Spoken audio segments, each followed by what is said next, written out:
However, they also admit that the numbers that they publish are 10 times understated because they only show the settlement. If I sell you 100 contracts and I buy 200, the net is 100 for me, but they don't show that I traded 300.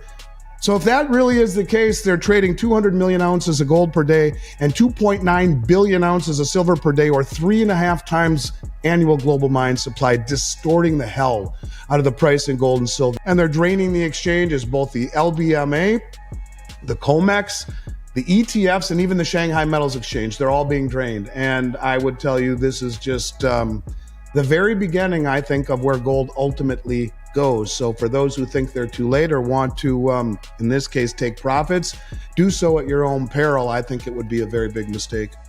In today's market news, silver price forecast, silver continues to look miserable.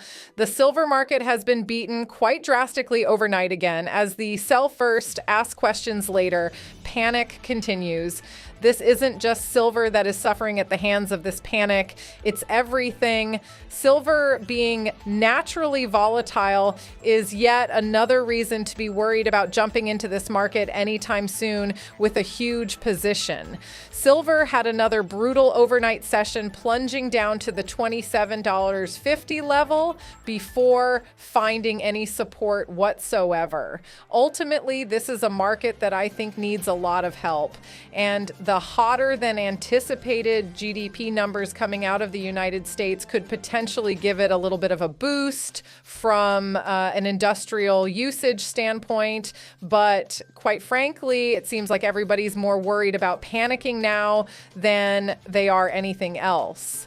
Remember, when assets get sold off in mass like they are right now, silver gets absolutely killed, as it is a volatile market and a huge contract, and people will sell first and ask questions later as computers also add to the noise. A lot of traders have made quite a bit of money in the silver market, so it's not a huge surprise to see that the bottom has fallen out. The question now is whether or not we can bounce, and I think you're going to have to look over at the gold market for signs of that happening. There are signs that we're at least trying to slow down the bleeding, so given enough time, I think we may turn around.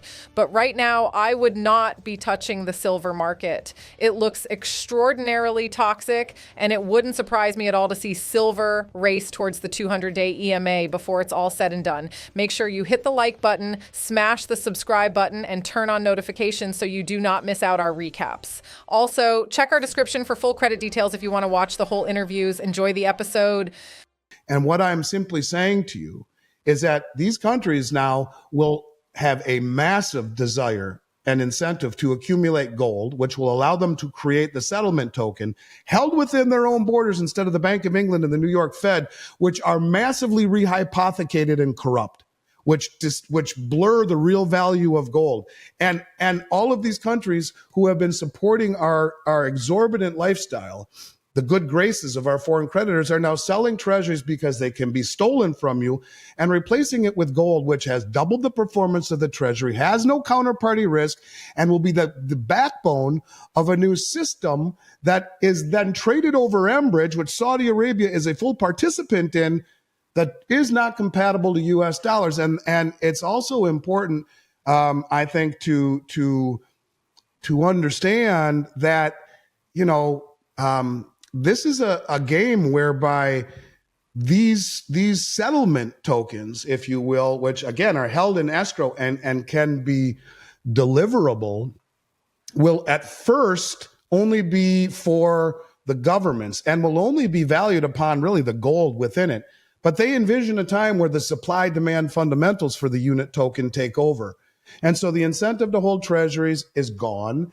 And when you talk about, the incentive to hold gold, it's increasing by the day and removing counterparty risk. One last key point about the Enbridge and the unit infrastructure is that everyone's talking about, a BRICS common currency. That's not what this is. Every single country, and they make mention of this, every single country will be able to maintain their own monetary autonomy. They'll have their own economies within their own borders instead of being reliant upon a third party like the United States dollar. They will all be able to have their own monetary autonomy and authority And they're going to keep their house in order and peg their currency to gold, so it will be part of the BRICS settlement currency, the unit. They can trade with one another over Enbridge using their central bank digital currencies, but if they need to settle for energy, they have the token, the unit token, deliverable in gold, held within their own borders. All of this is a fuse, if you will, that was just lit under the dollar. And there will come a point, what starts out little by little by little by little, as these countries accumulate gold, sell treasuries, not too fast to cut off their nose to spite their face, but fast enough because we're getting late in the hour, whereby, it's a very scary, a very, very scary prognosis for the Western system and for the dollar and for the treasury market. And these countries, first it was 5, now it's 10, 59 said they want to join. You're talking the majority of human population, military might, GDP, commodities. You talk about this green agenda, by the way, real quick, and then I'll stop and answer any questions you have on this or move on. There was just a report that came out by JP Morgan saying that last year in 23, China and the Eurasian continent were responsible for producing and mining 80% of the rare earths, but China was responsible for refining 100% of the rare earths.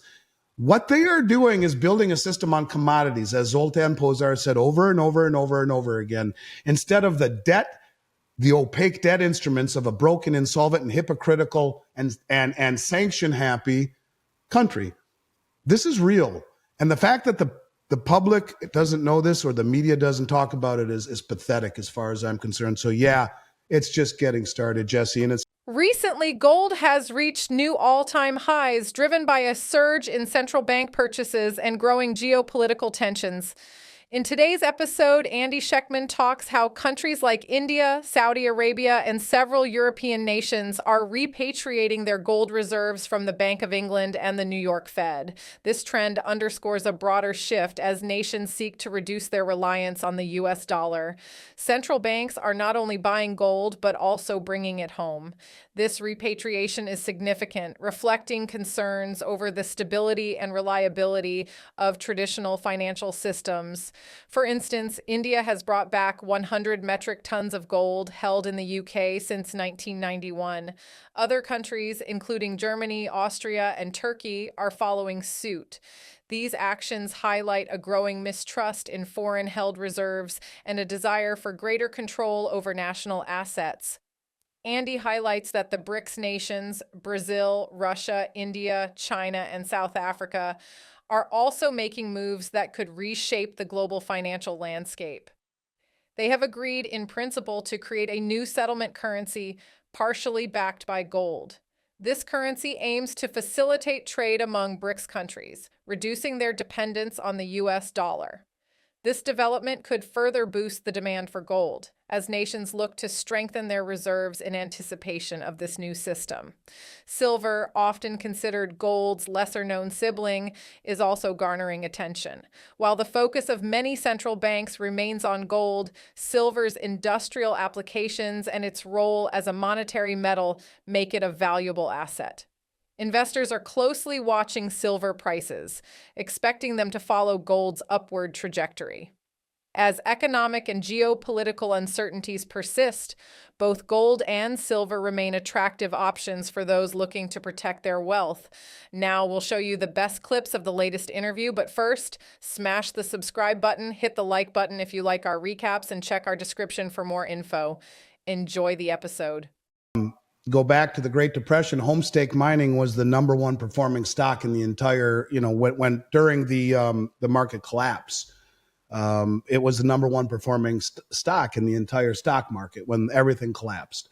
I agree with Alistair on most everything he ever says. The only thing is that I would not put an overwhelming amount of faith in the mining companies doing that, because things could get very ugly very fast. Maybe a guy like Keith Neumeyer might actually do something like that, as he's one of the only businessmen running a mining company in what is predominantly being run by geologists who don't see things as clearly as a guy like Keith does. Yeah, I think there's certainly value in mining shares.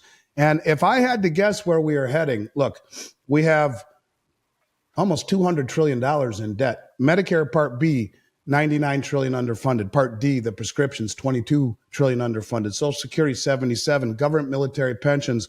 We're creating 1 trillion in debt every 100 days. That's 100,000 every second. 1, 2, 3, 4, 5. That's how fast we're accumulating debt. Inflation is going nowhere. Inflation is only going to get worse and worse and worse and worse and worse, especially as countries around the world start divesting more and more and more of dollars and treasuries. I could see the stock market going ballistic. I could. But in terms of, and I can see gold going ballistic. I think it will bring on how do you even say it? It would bring on a mega trend in commodities. And I think the stock market will probably go higher in that environment, maybe a lot higher, but lower in terms of ounces of gold. And so I think that when you talk about it going higher and higher and higher, what's it really worth? You need to have a barometer to measure it against. If measuring it in dollars, sure, it could go way higher, but measuring it in ounces of gold, I believe it will go way lower. And so I think that's the only thing that I would push back against, is that most of these mining companies are hand to mouth. They don't have the financing or the bankroll to disintermediate and go directly to the public like that. Most of them are reliant upon the bullion banks to give them the money, because they spent all their money digging it out and financing it and all the costs associated with mining. So maybe over time, but yeah, history shows that home stake mining, when everything else collapsed, was number one. It would be better than owning other stocks, perhaps.